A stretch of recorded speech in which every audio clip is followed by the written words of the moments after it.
Hello everyone, good morning, শুভ সকাল। আমি রিয়াঙ্কা। আমার নতুন একটা ভিডিওতে সবাইকে অনেক ভালোবাসা ওয়েলকাম জানিয়ে ভিডিওটা শুরু করছি। তো সকাল সকাল ঘুম থেকে উঠে পড়েছি, আর অনেক সকালে উঠেছি।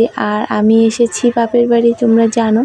এই ভিডিওগুলো আগেই করা ছিল, তো এখন ভয়েস দিয়ে ভিডিওটা এডিট করব, তারপরে ছাড়বো। কারণ বাপের বাড়ি গিয়েছিলাম, অনেক ব্যস্ততা ছিল, সব ভিডিওগুলো করা রয়েছে, কিন্তু এডিট করে ভয়েস দিয়ে আমাকে ছাড়তে হবে।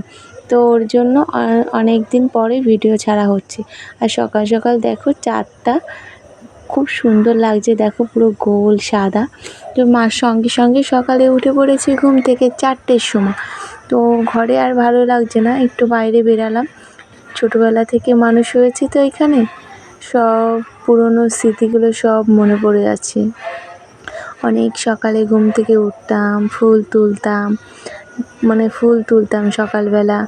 আর আগে অনেক ছোটো যখন ছিলাম তখন সকাল সকাল সবাই, আমি, বোন, দিদি মিলে সবাই ফুল তুলতে যেতাম। কারণ আমি, দিদি, বোন 2-3 বছরের ছোটো বড় আমরা।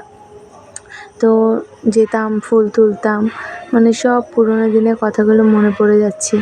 আর এখন একটু বসলাম দেখো মাঠের ভিতরে, কারণ এখন বসে তোমাদের সঙ্গে একটু গল্প করব, ওর জন্য মাঠে চলে আসলাম।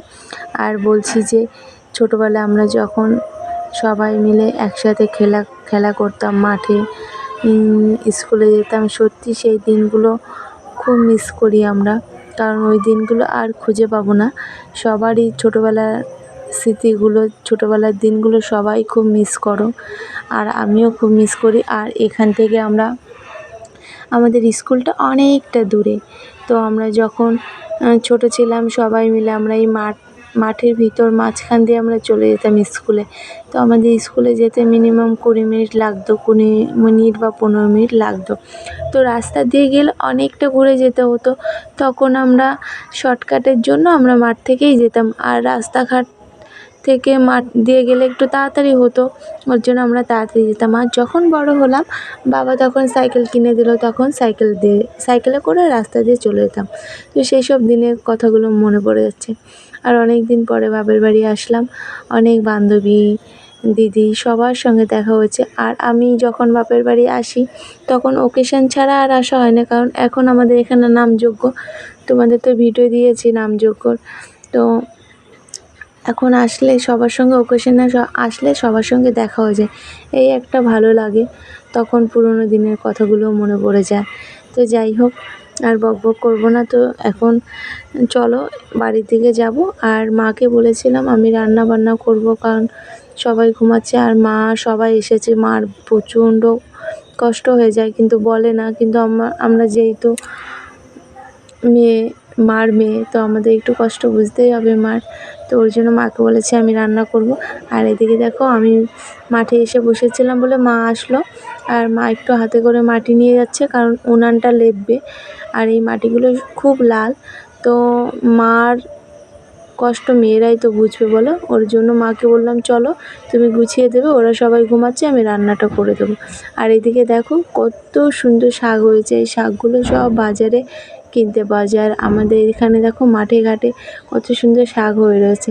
আর এই দেখো আমার জেঠি এখন গরু দেবে মাঠে, এটা হলো আমার জেঠির গরু, একটা বাছুর আছে, একটা গরু। তো আমাদের এইদিকে একদিকে সুবিধা, ছাগল গরু থাকলে মাঠে দিলে ওদের খাবারের জোগাড় হয়ে যায়। তো যাই হোক, চলো এখন বাড়ির দিকে যাব।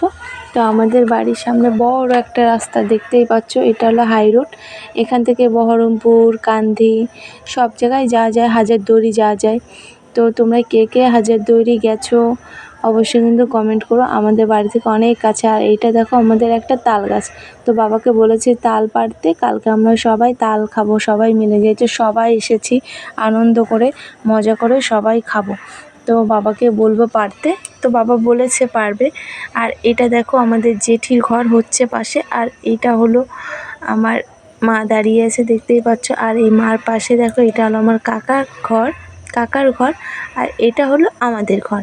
আমার বাবার নতুন ঘর বানিয়েছে এবার, তো 1 বছর হতে যাচ্ছে, বোনের বিয়ের আগেই বানিয়েছে। তো বোন বিয়ে দেবে এসে আমরা এত লোক কোথায় থাকবো, ওর জন্য আমার বাবা ঘর বানিয়েছে। আর আমাদের গাছে অনেক আম হয়েছে, দেখতেই পাচ্ছ 2টো আম গাছ, প্রচুর পরিমাণে আম হয়েছে। আর তোমরা সবাই জানো আমার বাবা যেহেতু গ্রাম এলাকায় বাড়ি, আমার বাবা চাষবাস করে। তো এই দেখো এবার ধান লাগিয়েছিল, তো ধান সব বিক্রি করে দিয়েছে আর একটা খাওয়ার জন্য রেখেছে। তো চলো সবাই এখনও ঘুমাচ্ছে, মার সাথে একটু কাজ করে দিই, তাহলে মার কষ্টটা কমে যাবে। তো চলো গাইস, আর ভিডিওটা বড় করছি না, এখানেই শেষ করলাম। কেমন লাগলো অবশ্যই কিন্তু কমেন্ট করতে ভুলো না। আর আমার মতন কাদের বাড়ি গ্রামে অবশ্যই কিন্তু কমেন্ট করো। তো চলো টাটা।